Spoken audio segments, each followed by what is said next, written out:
let's dive in. Okay, we're going to talk about this idea, and this just passed at San Diego City Council, and they are declaring housing as a human right.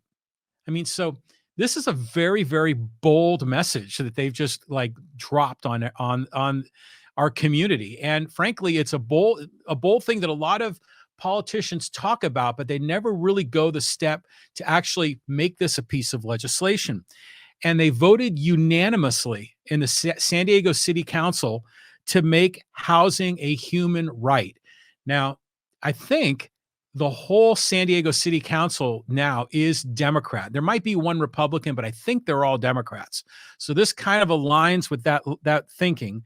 And what their goal here was they said that a fundamental human right, housing, is a fundamental human right and reaffirms its commitment to providing more housing and services geared towards putting a roof over the head of every San Diegan.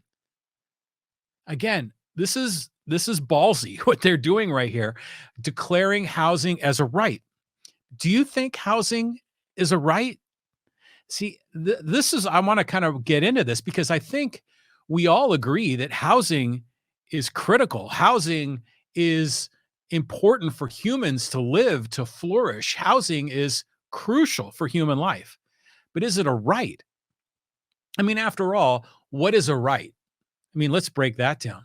I mean, normally a right a is sort of a concept that allows an individual to be able to exercise their own freedom to take action in a social context. So that's like freedom of speech, for example. You know, we're all free to speak, we're all free to share our message, and we shouldn't have any limitations on that.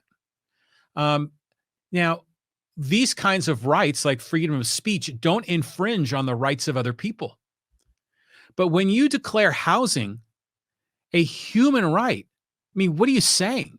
Are you saying that people are guaranteed to have housing? Are you saying that housing needs to be something that is provided by others? Because if it's a right, you should be able to demand your right, right? So if you should be able to demand a right to housing, then that means that other people have to provide it for you or fund it or both. And I think that ends up violating the rights of other people. So to me, this seems to me to be a big virtue signal, kind of a message that they've established here in San Diego. And they've even kind of backed off on it a little bit. They've said, it's more of a guiding principle, but it's not really a legal liability. I'm sorry, when it comes to rights, we're usually talking about legal liabilities.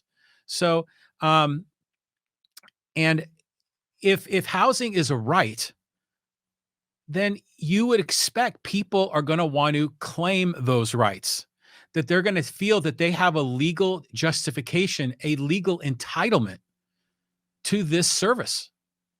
Now, what they're doing here, I think it's this is mostly a puff thing. I mean, like I say, I think it's a virtue signal is what they're trying to accomplish. And they've even said it's only aspirational. Well, if it's aspirational, you don't need to declare it to be a right. I mean, call it something else. Call it a goal. Call it an objective. But don't call it a right because when you start calling everything a right, it dilutes what actually is a right. Like we have a right to our own life. We have a right to our own liberty and pursuit of happiness. And all of those are rights that we have that we can essentially live our own life on our own terms and without infringing on the rights of other people. But a lot of these do-gooders want to declare housing a right, water a right, healthcare a right, education a right, all of these other rights that in order to provide that service, you have to violate the rights of other people to provide it. And I think that's ultimately wrong. So, according to the San Diego City Council President, Sean Elo-Rivera, he said, I'm opting for a future where everyone deserves a home. This resolution is an important first step. The status quo in San Diego isn't working in California or in America for that matter. Everyone deserves a home. This is kind of the altruistic message that we hear frequently. Well, Does everyone deserve a home? I mean, deserve is a tricky word too. Um, I think people, if they need to earn an income to fund their own home, but if you're saying everyone deserves a home, then that means other people have to provide everyone with a home with no obligation to that person that supposedly deserves it. This is tricky because you're assigning duty to other people to provide services to a different group of people. Now, of course, housing is a disaster in San Diego. Housing is a disaster in California and many parts of America. At least I think we have an agreement on the problem. The problem is that, prices are too high. It's like the guy that ran for governor in New York a number of years ago. He said the rent is too damn high. And that was his whole campaign platform. The guy was kind of funny, but he had a good point. The rent was too darn high. Um, and so, if you go look at the numbers here, rent for a median one bedroom apartment in San Diego is $2,500 a month. And that there are only a vacancy rate of 3.7%. So over 96% of the housing units are full. Less than 4% are available. That's your problem. There is so little vacancy that landlords can charge a high price because they have a lot less competition. So when if you're out there looking at an apartment and it's 2,500 bucks a month and you think that's too expensive, you can't afford it. Well, then what would you do? You would say, well, let's just go down the street. There's an apartment complex down the road. Then maybe they have one that's available for 2,000 a month or 1,800 a month. But those don't exist because they're all taken. They're all full. See, what we need is more housing inventory. And when you build more housing, then the vacancy rate will go up from 3.7% to 4%, 5%, 6%. And now suddenly, when a renter is looking to rent an apartment, they've got a lot of choices. They've got the one for 2,500, but there's a bunch of others that are trying to get that renter to lock in on a lease in their building. And they're going to offer attractive rates to bring those people in. And you're going to start to see prices begin to dampen. In many cases, prices begin to go down if we simply increase inventory. It's a supply and demand kind of thing. It's Econ 101. Now, some people are wise to this, and they've been bringing up, this issue of what's the real intent of this? According to Carol Watterson, and she's a resident, apparently was at the city council meeting. There were only a few people that objected to this, but a whole bunch of, tenants' rights people showed up at the meeting to cheer it on. But she was one of the few that objected. And she said, you recognize that you are counting on private property owners to provide housing. I disagree in a free market that the city is responsible for housing. She's right.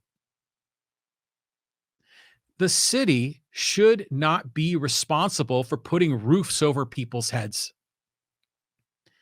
The city should instead let property owners build on their land to provide housing, and then renters and home buyers can choose to engage with those property owners and those landlords.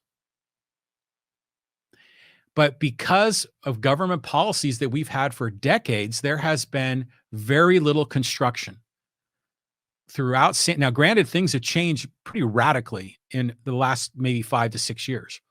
But prior to that, we've gone for decades with a very slow growth, even an anti-growth mentality in a lot of communities throughout the county. The so-called NIMBYs, not in my backyard, they've been successful in blocking development, in encouraging certain zones to be off limits for housing for either environmental purposes or for other reasons. And as a result, as our economy in San Diego grows, as more people flock to live here because it is such a desirable place to live, and there are very high paying jobs here. Now we've got all this demand for housing, but not enough supply. And so, of course, housing prices are going up. Now, this other lady, her name is Barbara Pinto, she was interviewed and she was at this council meeting and she said she spends 80% of her fixed income on housing. 80%. Now, I get it. I believe that. I think that's likely very true for a lot of people. That's just not workable. That's an example of how we have a housing crisis. You can't live when 80% of your money goes to housing. That leaves 20% left over for, food and utilities and just some basic living expenses. That math don't add up. Now,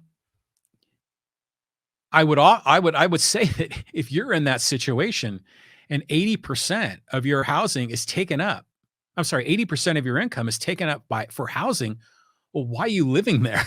Why are you not moving to where housing is more affordable? If you're on a fixed income, then I'm assuming that you're on Social Security, perhaps you have a pension of some kind. And that money should be portable. You could be anywhere.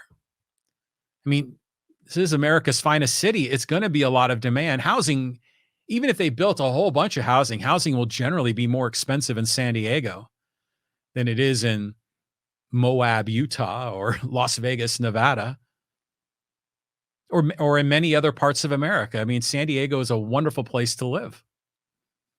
But it's amazing to me that, there are people that are suffering, but they have options. Now they have options here locally. That's the problem. There's not enough construction going on locally to give these competitive rent seekers. I should be careful with the word rent seeker. That has a political context, but people that are seeking rental properties, if there are more options available to them, there's going to be a more competitive marketplace and there's going to be more um, hustling on behalf of landlords and property sellers to attract new tenants and new buyers. And that's what we need to see. So declaring it a right, declaring housing a right is wrong. Declaring housing a right means that other people are required to provide it. When people talk about healthcare as a right, that's what they mean. That they would be able to walk into a hospital and have healthcare offered to them for really no expense, no out-of-pocket expense, because it's a right. When people talk about education as a right, they mean the same thing, that you can enroll your child in a school and they will be educated for no out-of-pocket cost. In this case, declaring housing a right, in my opinion, means the same thing. But they're saying, well, no, it really doesn't mean the same thing. We're calling it a right, but it's not really a right. I mean, then what the hell are they doing? So I think they've got to figure out a different approach to this. I get why you want to say we need to provide a roof over everyone's head. And there's homeless. We have a homelessness crisis. We got people that are getting pushed out of their apartments and living out of their cars. We've got tent cities. We've got housing that takes up, in some cases, 80% of people's income. We have a housing crisis. But by declaring it a right, you don't solve the housing crisis. Frankly, you create a lot of perverse incentives that make the housing crisis worse.